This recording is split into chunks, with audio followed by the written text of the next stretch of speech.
Hi everyone, it's Laura here. Coming to you for my post-op video. I have some notes here, so I'll be looking down.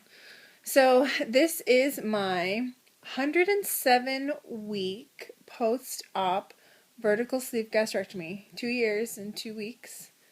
And my 4 week, so 1 month, post-op 360 body lift and medial thigh lift.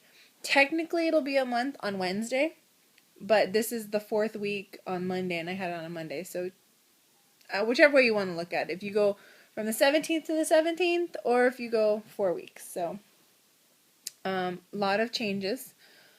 Okay, so I don't think I updated since 3 weeks, I think. Hopefully you guys can see me. You're balancing on my water. So I don't know if I talked about it. I don't think I did my last video about my weight. I have gone to a couple of doctor's visits and stepped on some scales. The lowest that I've seen here on my scale at home is 173. I saw 176. I saw 180. I've seen all different numbers, but mostly staying in the 170s, which kind of makes me happy because one of my goals, even though it was originally in my list of goals that I had for myself, it was one of the goals to be between 165 and 175. So, you know, that's nice. I think I mentioned it before. Dr. Katzen took off 18 pounds, 10 pounds around my stomach, a pound on each thigh, and then 7 pounds in liposuction. So, you know, he took off a lot. So that kind of makes sense where my weight would be.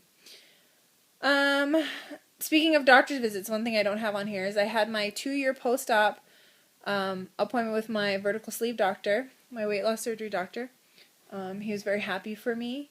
He is glad that I am doing the surgeries. I told him about doing them, you know, one after another in a month, and he said, you know, 1 month is plenty of time to heal. And that, you know, I look like I'm doing great, and he's happy for me, and he'd see me in another year, and I'd be a whole nother person. One thing he did tell me, which I thought was interesting, was my cholesterol was really high. My cholesterol was like 220, I think, and it's supposed to be under 200, 199. So he told me just to watch out, maybe, I told him, because, the first comment he said was that my calcium was really good.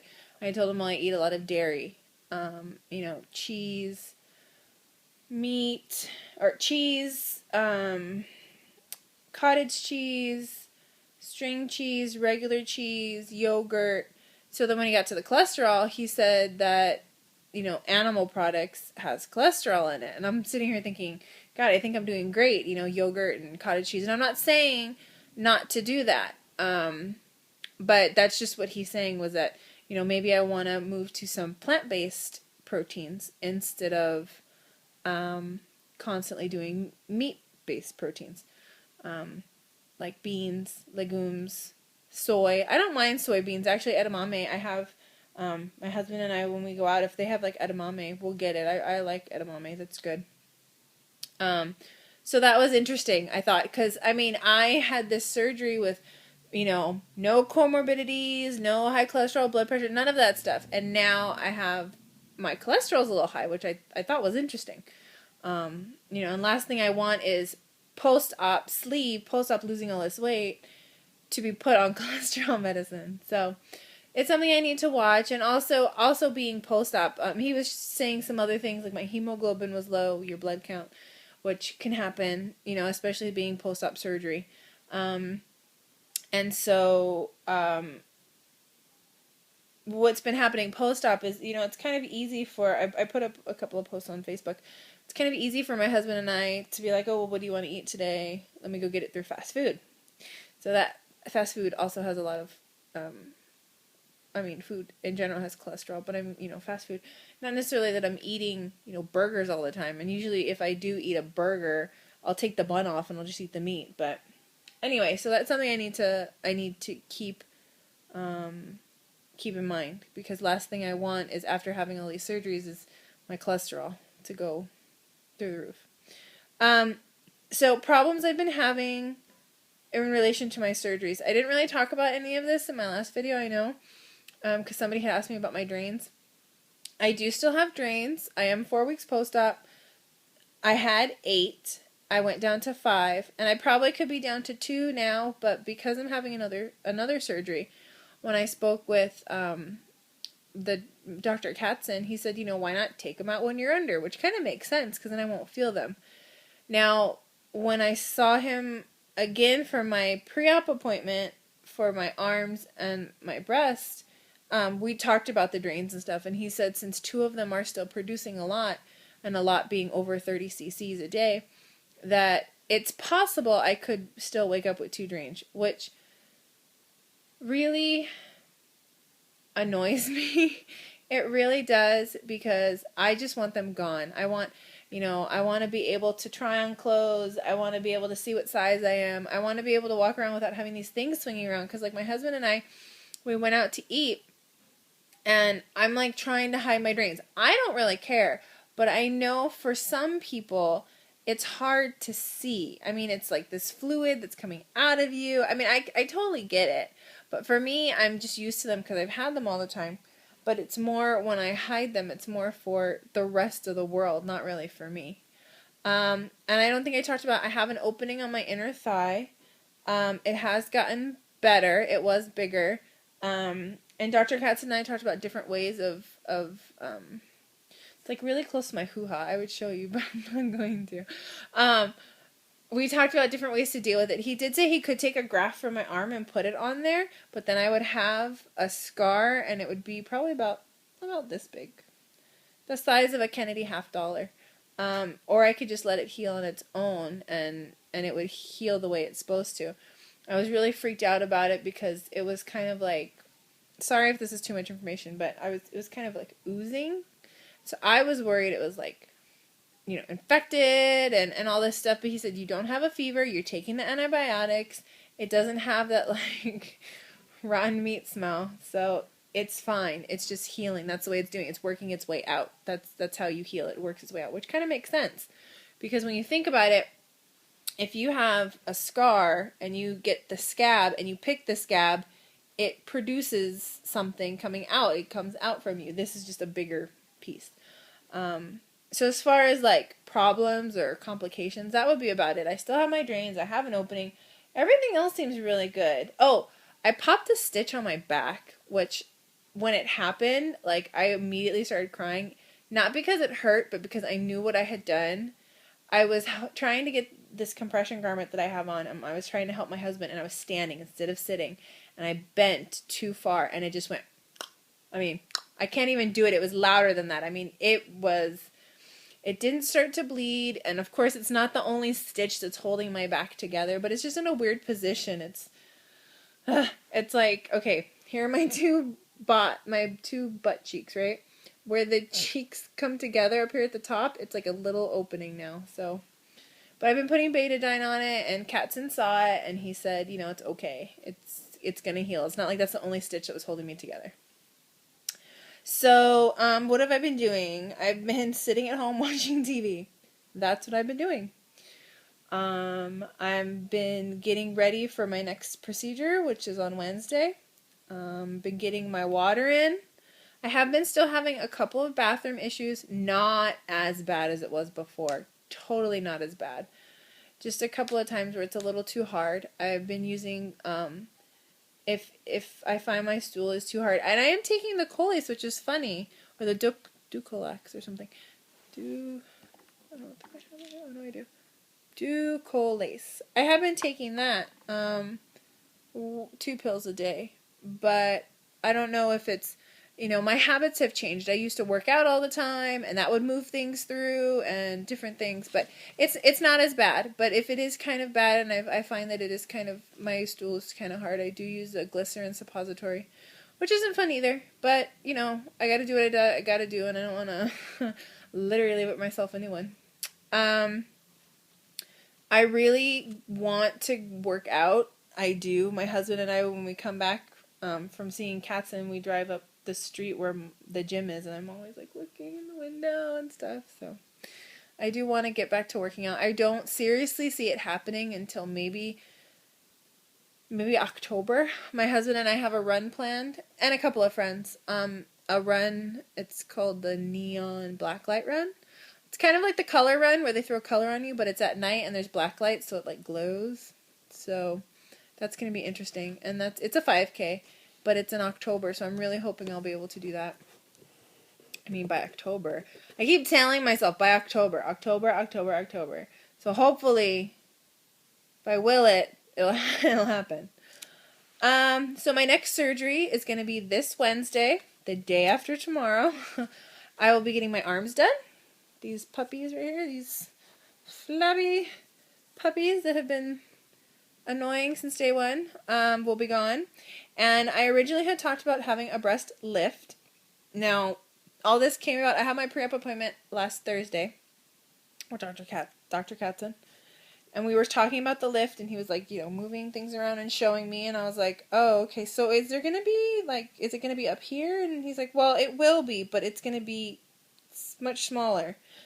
My husband and I started talking, and he was telling me, I love you, I love your body, but I really don't think you're going to be happy with what's going to happen with just the lift. And the more I thought about it, the more I realized he is right. I would go from, now I don't want to be a double D, triple D. I don't want to be back to where I was before. But I also don't want to look like a board with raisins stuck on it, So, within Thursday, by Friday, I had gotten, so this whole time that I've been looking for surgery, it's just been the lift.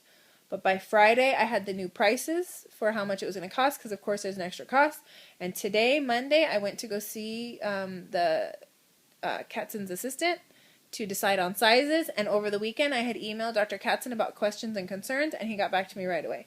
So we were able to get this all rolled out in just a couple of days. I would never recommend to anybody making a decision like this within a couple of days, but I have had it in the back of my mind. I think it was always in the back of my mind that I wanted implants, but it scared me, which kind of leads into my next thing, which it scared me because I didn't have the lap band because I didn't want a foreign object in my body. So why would I put breasts in?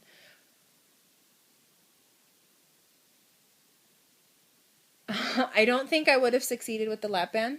I'm going to say that and put that aside. The breasts are different. Yes, my body can reject them. Yes, so many different things can happen.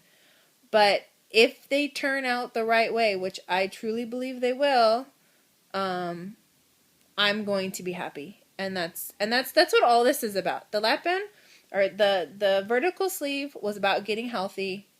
And all of this other stuff is just about me making myself feel better. And I don't think I would be happy with a board with 2 little raisins on it. I know I wouldn't have been.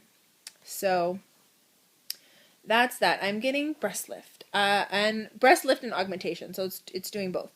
Now, I went for 375 cc's, but his assistant was telling me that they order a size above and a size below. It is possible I'll end up with 400 cc's, which is fine, because I think they put it underneath the muscle. So it's like skin, tissue, muscle, implant. So I'm guessing with my amount of tissue, which I really don't have much, my amount of skin, which I do have a lot, that I will actually end up maybe being a C, which is good because that's what I was thinking. Maybe a D, depending on where you shop, because everybody's different everywhere. I'm a little scared, not necessarily about the implant, more so about my arm surgery. With the lower body lift and the thighs together, it's been really hard.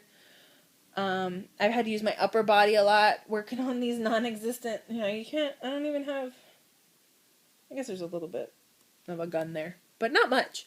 But I've been working on them using my upper body and moving around, and, I don't have much of a cushioned booty anymore, so I feel like I'm sitting on my tailbone a lot, so I move myself around with my upper body.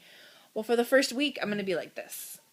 Arms out, hands above heart, squeezing my arms, making sure that I, get the blood flowing. So I won't be moving myself a lot. It's going to be up to my husband. And I was really dependent on my husband for the first surgery. So the second surgery, depending on him, I'm not worried about it, but I just don't know how I'm going to be able to move around. And so as far as my notes, that's it. So other things that I want to add in, going back to being able to move around. I'm the kind of person who really doesn't like to ask for help. If somebody asks me, can I help you with that? I will usually say no. And most of the time complain about the fact that I said no. But there's I want things done my way. And so this new journey has been really hard for me. It's been really hard for me to, not to depend on my husband, but to constantly be asking him for things. I've had a lot of emotional days, a lot of crying. It doesn't help that I can't be on my birth control, which I think my hormones were all fucked up. So it's just been an emotional summer for me, and a very, very hard summer. But I know it'll be worth it in the end.